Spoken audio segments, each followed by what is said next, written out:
இப்போது புதிய அறிமுகம் ஆச்சி ஹோட்டல் சாம்பார் 50 கிராம் ரூபாய் 20 மட்டுமே. எனக்கு இந்த படம் வந்து பராசக்தி சுதா மேம் வந்து ஸ்கிரிப்ட் கொடுக்கும்போது நான் படிக்கும்போது எனக்கு உண்மையிலேயே ரொம்ப ரொம்ப பெருமையாக இருந்தது, ரொம்ப ரொம்ப சந்தோஷமாக இருந்தது. பட் அதை தாண்டி வந்து இது யார் எடுப்பாங்க, இதை எடுக்கிறதுக்கு உண்மையிலேயே வந்துட்டு ஒரு கரெக்டான ஒரு தில்லான ஒரு ப்ரொடியூசர் தேவை, ஒரு கரெக்டான ஒரு ஒரு தைரியமுள்ள ப்ரொடியூசர் தேவை அப்படின்னு சொல்லி நான் யோசிச்சுட்டே இருந்தேன். அப்போது ஆகாஷ் பண்ணுறாரு அப்படின்னு நினைக்கும் போது I think he was a right person இந்த படம் பண்ணுறதுக்கு அப்படின்னு சொல்லி நான் நம்புகிறேன். அண்ட் வாழ்த்துக்கள் அவருக்கு. அண்ட் பொதுவாக நம்ம வந்துட்டு நிறைய படங்கள் பண்ணுவோம், பட் ஒரு சில படம் தான் வந்துட்டு ஒரு மாதிரி ஒரு ஆர்டிஸ்டாக வந்துட்டு ஃப்ரீயாக பண்ணக்கூடிய ஒரு வாய்ப்பு கிடைக்கும். அது வந்துட்டு இந்த படத்தில் அமைஞ்சுது அப்படின்னு சொல்லி நான் நினைக்கிறேன். ஸோ நான் இந்த படத்தில் இருக்கிறதுக்கு 2 முக்கியமான காரணம் இருக்குது. முதல் காரணம் வந்துட்டு நீங்கள் இந்த போஸ்டர்லேயே பார்த்தீங்கன்னா நிறைய ஸ்டாம்பிங்ஸ் இருக்குது. ஸோ ஜிவியோட 100வது படம், நான் சொன்ன மாதிரி எப்பவுமே சொல்லிட்டு இருப்பேன், ஜிவியோட 100வது படம் மிகப்பெரிய ஒரு மைல் ஸ்டோன். அதை தாண்டி எஸ்கே பிரதரோட 25வது படம். ஸோ அதுவும் வந்து ஒரு ஒரு ஒரு ரொம்ப ஒரு ஸ்பெஷலான ஒரு ஃபீலிங். ஏன்னா சில பேரோட க்ரோத்தை நம்ம பார்க்கும்போது ரொம்ப பர்சனலாக ஃபீல் ஆகும். அந்த மாதிரி எஸ்கே பிரதரோட க்ரோத்தை பார்க்கும்போது it feels very very personal. So அவரோட ஒவ்வொரு சக்ஸஸும் வந்துட்டு ஐ ஃபீல் தட் எங்களுக்கு மட்டும் இல்லை, நிறைய பேருக்கு ஒரு இன்ஸ்பிரேஷனாக இருக்குது அப்படின்னு சொல்லி நான் நம்புகிறேன். அதெல்லாம் தாண்டி என்னோட டியரஸ்ட் ஃப்ரெண்ட் அண்ட் எனக்கு ரொம்ப பிடிச்ச ஒரு டைரக்டர் சுதா மேம்.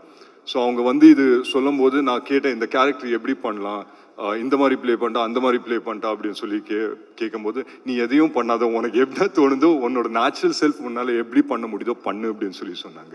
ஸோ அதுக்கு நான் மிகப்பெரிய நன்றி நான் உங்ககிட்ட தான் சொல்லுவேன். இன்றைக்கி வந்துட்டு சின்னதுரை என்ற கேரக்டர் வந்து நிறைய பேர் நல்லா இருக்குது, நல்ல எனர்ஜெட்டிக்காக இருக்குது அப்படின்னு சொன்னாங்கன்னா அது முக்கியமான காரணம் வந்து சுதா மேம் தான். ஏன்னா அந்த ஸ்பேஸ் எனக்கு வந்து கொடுத்தாங்க. ஸோ ஒவ்வொரு விஷயமும் வந்துட்டு செட்டில் போய் நம்ம வந்து பண்ணும்போதும் ரொம்ப ஒரு நுணுக்கமாக பார்த்தோம் ஒவ்வொரு விஷயமும். But at the same time வந்து அந்த ஃப்ரீடம் இருந்தது. So it's very special to me.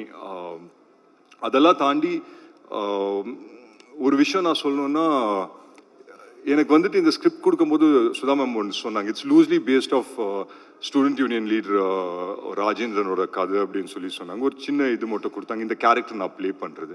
So அது எனக்கு ரொம்ப இன்ஸ்பைரிங்காக இருந்தது. அது ஒரு சேலஞ்சாக நான் எடுத்துக்கிட்டேன். இல்லை இதை பண்ணால் நம்ம கரெக்டாக பண்ணணும், இதை பண்ணால் வந்துட்டு எல்லாருக்கும் போய் சேர்க்குற மாதிரி இருக்கணும் அப்படின்னு சொல்லி நான் நினச்சேன். I hope I've done justice, தெரியல. But beyond everything I think it's a very very special film. Ravi K Chandran சாரோட மிகப்பெரிய ஃபேன் தான். அவர் வைக்கிற ஒவ்வொரு ஃப்ரேமும் நாங்கள் உட்காந்து பார்த்துட்டு இருப்போம், என்னடா பெயிண்டிங் மாதிரி இருக்குது அப்படின்னு சொல்லி பார்த்துட்டு இருப்போம். ஸோ அவரோட உட்காந்து ஒர்க் பண்ணும்போது அவர் பக்கத்துலேயே நின்று ஒர்க் பண்ணது ரொம்ப ரொம்ப சந்தோஷம். அண்ட் லீலாவோட வந்து debut Tamil film. So Ravi sir வந்து அவர் வந்து ஃபர்ஸ்ட் டைம் வந்து வில்லனாக பண்ணணும், இல்லை நெகட்டிவ் ஷேடில் நான் பண்ணணும் அப்படின்னு நினச்சி பண்ணக்கூடிய படம். ஸோ எல்லாருக்குமே ஃபர்ஸ்ட் இருக்குது, நிறைய மைல் ஸ்டோன்ஸ் இருக்குது.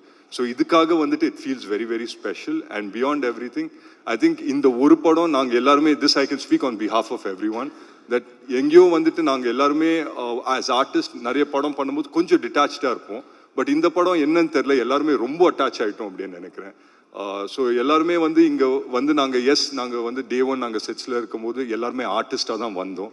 பட் போக போக ஸ்டூடெண்ட்ஸாக மாறிட்டோம். எனக்கு ஞாபகம் இருக்குது, நான் வந்து காலைல வந்து எல்லாருமே ஒரே இடத்துல இருந்தோம், காரைக்குடியில் ஒரே பங்களா மாதிரி ஒரு இடத்துல வந்துட்டு எல்லாருமே இருந்தோம். அங்கே வந்து 3:30க்கு நாங்கள் எல்லாருமே கிளம்புனோன்னா யார் ஃபஸ்ட்டு கிளம்புறாங்கன்ற ஒரு பரபரப்பு இருக்கும். ஏன்னா சடனாக ஸோ எஸ்கே பிரதரோட ரூம் என் பக்கத்தில் இருக்கும். அவர் வந்து கதவை சாத்தும் போது ஐயோ இவர் போயிட்டாரு, நமக்கு லேட் ஆகிட போகுது அப்படின்னு சொல்லி நம்ம கிளம்பி சீக்கிரம் போகிற மாதிரி இருக்கும். ஸோ யார் வந்து ஃபஸ்ட்டு போய் சேர்றாங்க, and we all became like school kids அப்படின்னு நினைக்கிறேன். அண்ட் அதுதான் நினைக்கிறேன் இந்த ப்ராசஸ் எங்கள் எல்லாருக்குமே ரொம்ப ரொம்ப என்ஜாயபிளாக இருக்குது.